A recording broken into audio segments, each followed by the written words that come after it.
Welcome to another episode of Candid Convos. Today's guest is Brad Paladini.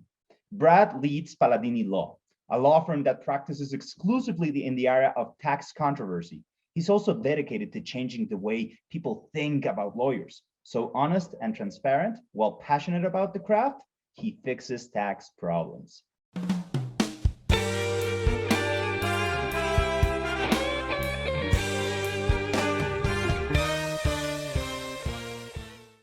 Brad, thank you very much for joining us today.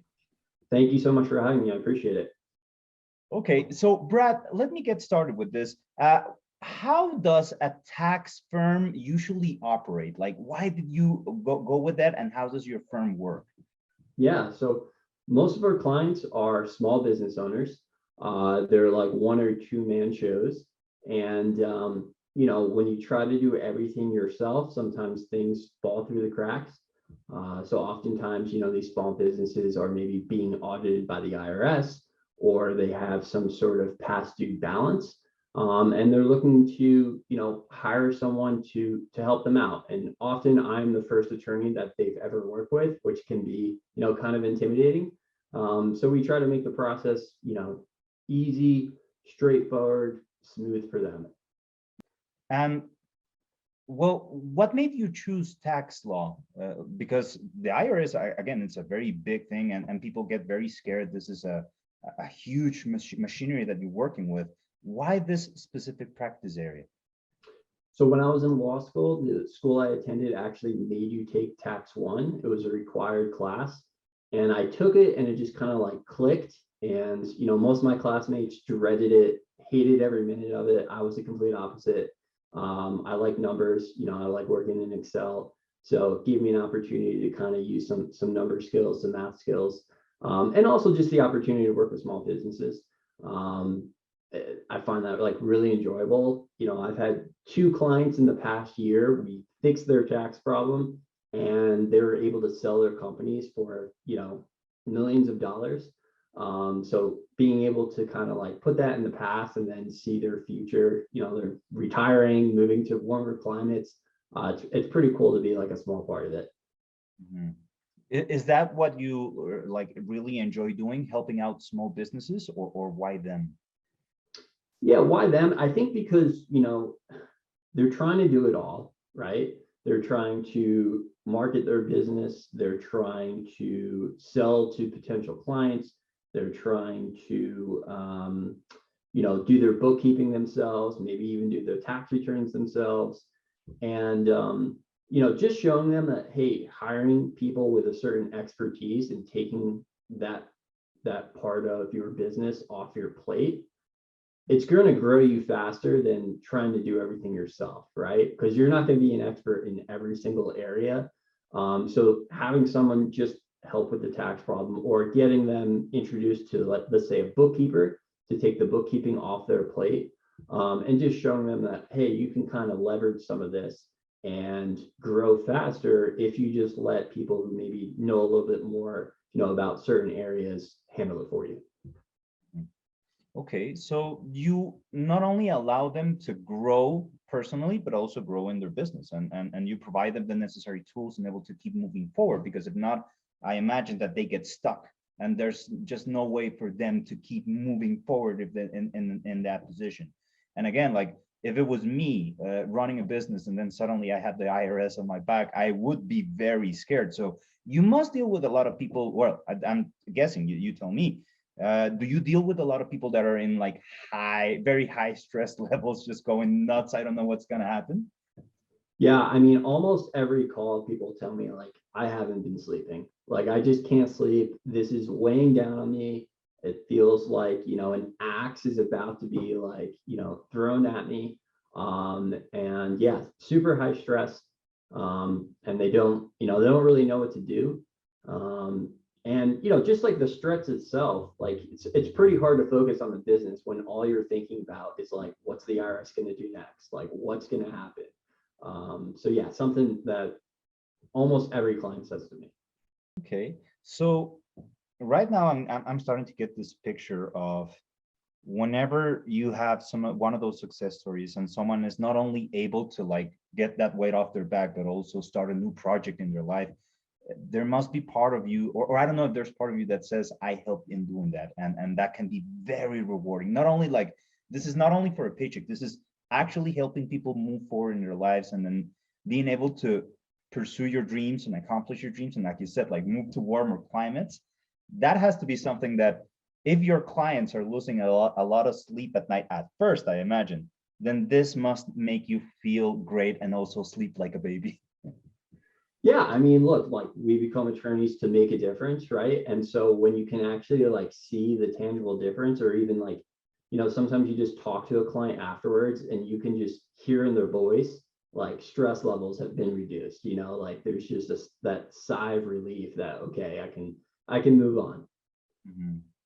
And one of the things that I really liked about who you are and the way that you put your business out there is that you're trying to change the way people think or view lawyers. How do you like, what's the perception that people usually have, and then what's that paradigm shift that you're able to accomplish? Because I think it's somewhere in the lines of what we're talking about, right? Yeah, I mean, I think people, especially those who haven't dealt with a lot of attorneys, they're very skeptical of us, right? Like they hear all of these negative things, like they just want to charge you a lot of money. They're not going to do anything. They're not going to tell you what's going on.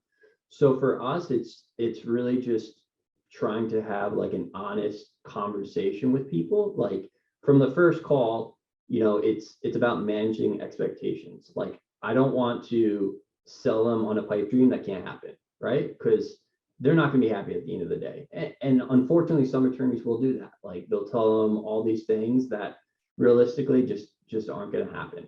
And we don't want to under promise either. So I just try to give it to them straight. Like, hey, here's what I think is going to happen. And, we try to stick as close as we can to that. But I think if you just are straight with people, they recognize that and appreciate it. And just kind of following through on communication, like being available for phone calls and responsive to emails, so they feel like they always know what's going on.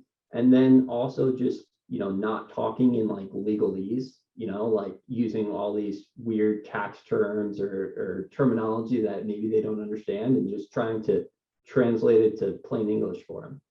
Mm-hmm. Yeah, and I imagine a lot of people would also try to take advantage of that, because it is a very different language. I mean, one thing is lawyer language, but then tax language, that's another realm. So I imagine people view you as a very strong and a very powerful ally in their cause, and I'm starting to get why. I like very much that approach that you have with your clients and the way that you practice law, if I may say so. Thank you, I appreciate that. Now, I got a couple of questions regarding like how it is that you run your business, the way you run your law firm. Were you virtual before the whole pandemic thing started, or did you just make the transition? So I've always been what I would say is like a hybrid law firm. So we do have office locations where we can go meet with clients anytime we want. But primarily, we're virtual. So we're set up basically, if you have, an internet connection, you can do this work from anywhere. So we've always kind of had that model. So when the pandemic hit, thankfully, we were kind of already in a position where we just kind of kept going, right? There's nothing, no scrambling to figure out how to do it. Oh, that must be very like reassuring, knowing that you have everything set in order to do that. So you're already one step ahead.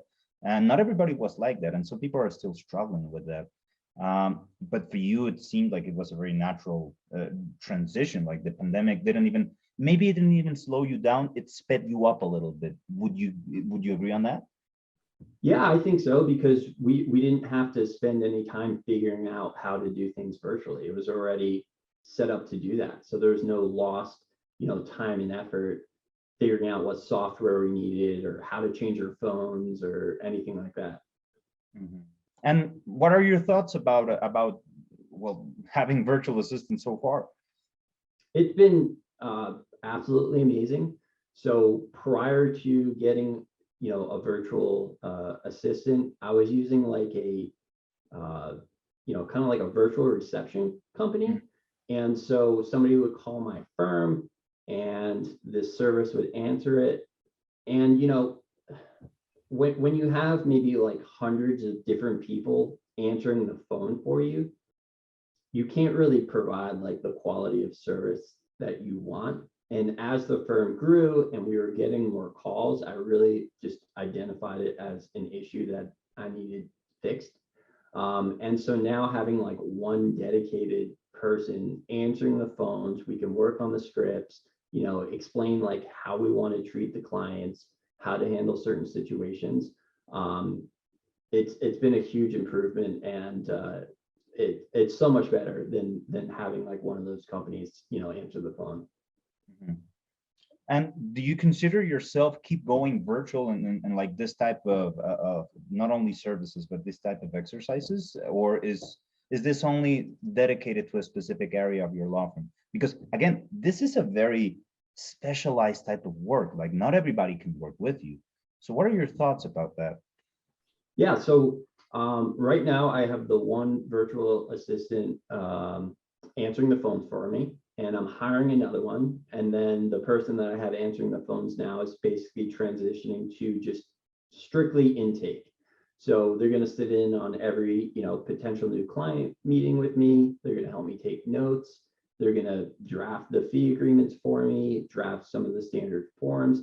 And then also a big part of what they're going to do is help with the follow-up, because, you know, now I have like a million things going on and it's getting really hard to follow up with every client I meet with. So having somebody who kind of sits in with the meetings, they, you know, have some sort of relationship with the client because they kind of heard them talk and know what's going on.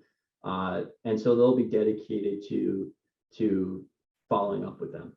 But I have a lot of other ideas of how I can use, you know, virtual assistants helping me with marketing, helping me with some KPI tracking. So there are other things in the works. Well, I'm really looking forward to looking at how you keep growing and your the continuous success that I know it's coming your way. But unfortunately, we're running out of time. Now, I'm having a blast having this conversation. Again, to me, this is a great opportunity to meet people like you. So I'd like for everyone else that's watching out there, for them to know, where can they find you and what can you do for them? So easiest way to find us is our website. It's just paladinilaw.com. And basically, you know, at the end of the day, we help people and businesses fix tax problems with the IRS and state taxing agencies. That's really all we do. Mm-hmm. Well, guys, you heard it from him. And not only that, you can hear the entire conversation and there's a reason why you want to work with him. So Brad, I want to thank you very much for your time. Thank you very much for your opinions and sharing about how you grew your business and how it also evolved and why you do what you do. It's very inspiring. So I hope I get a chance to meet more people like you. And also I hope I get a chance to get another interview with you in the future. Thank you so much for having me. I really appreciate it. Okay, well, there you have it, guys. You know where to find them, you know where to reach them. So see you in the next episode of Candid Convos. Thank you very much, Brad.